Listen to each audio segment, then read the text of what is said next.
جو چیز چھینی نہ جا سکے وہ مقام اندیت پر ہے. نزول تجلی، نزول تخلی، نزول تجلی، نزول تخلی. تو میں نے کہا قرآن ہے مقام لدن پر، علی ہے مقام اندیت پر. بے قرآن مقام لدن سے چلا مقام دنو پہ پہنچا.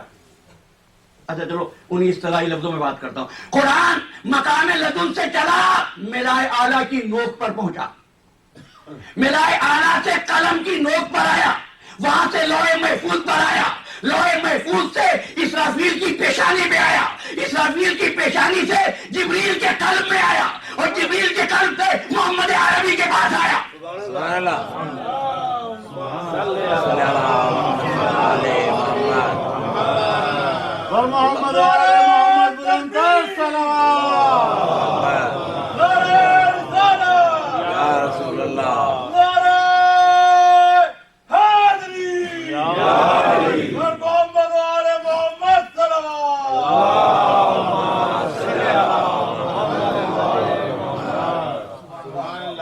اچھا یہ کیا ہے؟ نزول تجلی.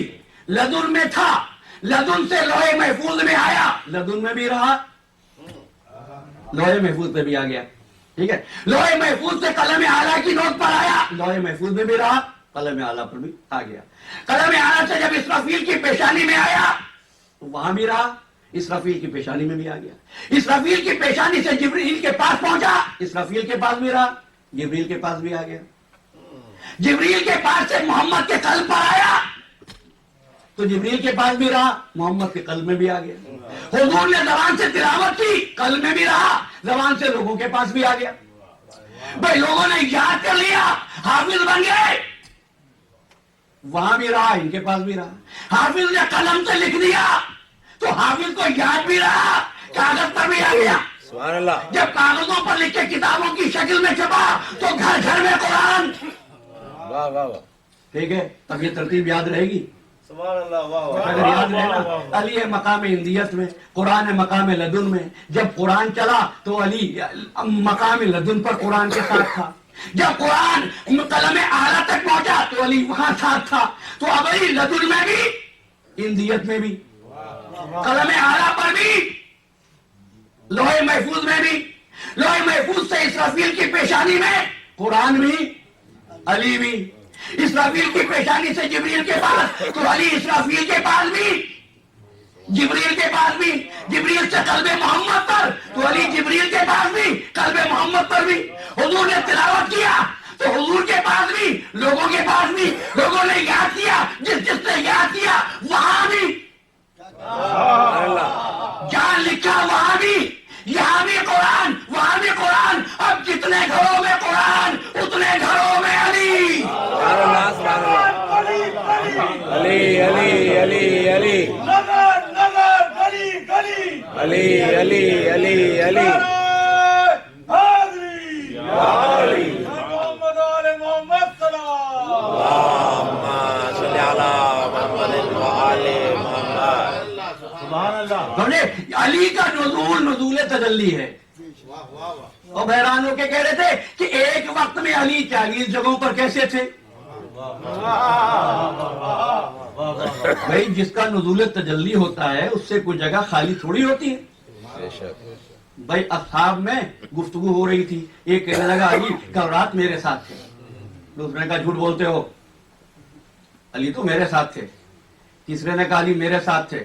اب تعداد بڑھتی گئی، یہ کہتے رہے. ایسے میں کہا چلو اب چل کے رسول خدا سے فیصلہ کراتے ہیں.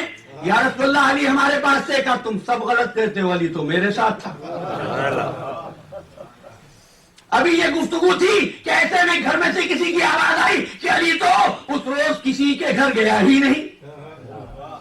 یہ کیا ہے عزیزو؟ یہ ہے ولایت کی صورت ہے. سبحان اللہ. ولایت اتنا آسان لفظ نہیں ہے جتنی آسانی سے ہم اور آپ کہہ لیتے ہیں. ولایت میں جو گہرائیاں ہیں نا اس کو بیان کرنے کی، سمجھنے کی، سمجھانے کی ضرورت ہے. یہ ولایت ہے جو کبھی اختیار بن جاتی ہے.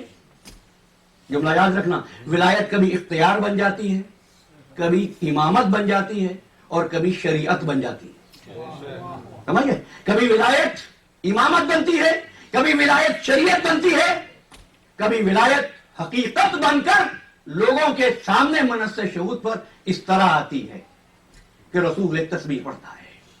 بس آخری جملہ میرے بیان کا، رسول ایک تسبیح پڑھتا ہے. میں نے اب تک کی گفتگو میں یہ کہا کہ علی نفس ہے محمد کا، علی نفس ہے اللہ کا، ہے نا؟ نفس ہے اللہ کا اور نبی کا. اب نبی تسبیح پڑھ رہے ہیں، سنو، اللہم انتا کما اسنیتا. میں ٹھہر کر پڑھ رہا ہوں تاکہ آپ کو یاد ہو جائے یہ جملے. اللہم انتا کما اسنیتا نفسک. ترجمہ کروں، بار الہ تو ویسا ہی ہے، تو ویسا ہی ہے جیسے تو نے اپنے نفس کی ثنا خوانی کی ہے. سبحان اللہ. یہ دو لفظ ہیں نا، نو محرم کو عرض کروں گا حمد و ثنا، لیکن یہ دو لفظ ہیں نا جو مخصوص ہیں اللہ کے لیے. کیا کہا؟ کما اسنیتا نفسک، جیسے تو نے اپنے نفس کی ثنا کی ہے. تو نفس کون ہے؟ اللہ کا.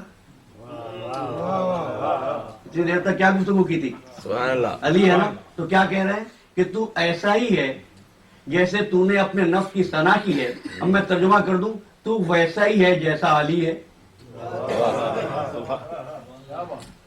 تو علی جیسا ہے نا. اچھا آپ حیران نہ ہونا، علی بھی فرماتے بار الہ میں نے تجھ کو ویسا ہی پایا جیسا میں چاہتا تھا، تو مجھ کو ویسا بنا دے جیسا تو چاہتا ہے. بھائی عبد ہو تو ایسا ہو جو ایمان سے پہلے خالق کے لیے درجے کا تعین کر دے. ہو گئی بات سمجھ میں آئی؟ تو بولی دو. اب ایک بات کہوں گا، میں نے کیا کہا؟ ولایت شریعت بنتی ہے، ولایت حقیقت بنتی ہے، ولایت اختیار دیتی ہے، ولایت عظمت بنتی ہے. لیکن کبھی کبھی جب ولایت اپنے حق کو استعمال نہ کرے تو کیا ہوتا ہے؟ اس ایک جملے میں پوری تاریخ چھپی ہے. میرے پاس فقط 10 منٹ ہے. پروڈیوسر وہ یہ ہے کہ ایک ولی نے اپنے اختیارات واپس لیے. عاشور کی رات تھی. یہ ولی کہنے لگا میں تمہاری گردنوں سے بیعت اٹھا رہا ہوں، تم میں سے جو جانا چاہتا ہے چلا جائے.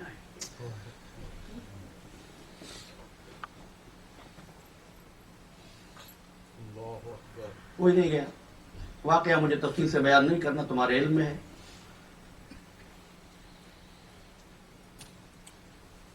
عزیز کھڑے ہوئے، اصحاب کھڑے ہوئے، سب نے اپنی وفا کا یقین دلایا. اس گھر میں ایک بچہ تھا، خاندان رسالت کا پروردہ بچہ. یہ جانتا تھا کہ کم سے لوگوں کو جہاد میں جانے کی اجازت نہیں دی جاتی ہے. کس کس مقام پر اس بچے نے یہ سوچا کہ نہ معلوم مجھ کو اجازت ملے گی، لیکن عادات کے خلاف تھا کہ بار بار چچا سے یہ پوچھتا. جب مولا نے یہ خطبہ ارشاد فرمایا تو شہزادے نے سوچا کہ اس وقت اپنے تردد کو دور کر ہی لوں. تو شہزادہ کھڑا ہوا، کھڑے ہو کر یہ پوچھا چچا جان کیا شہداء کے محضر میں میرا نام ہے؟ کوئی یہ نہ کہہ دے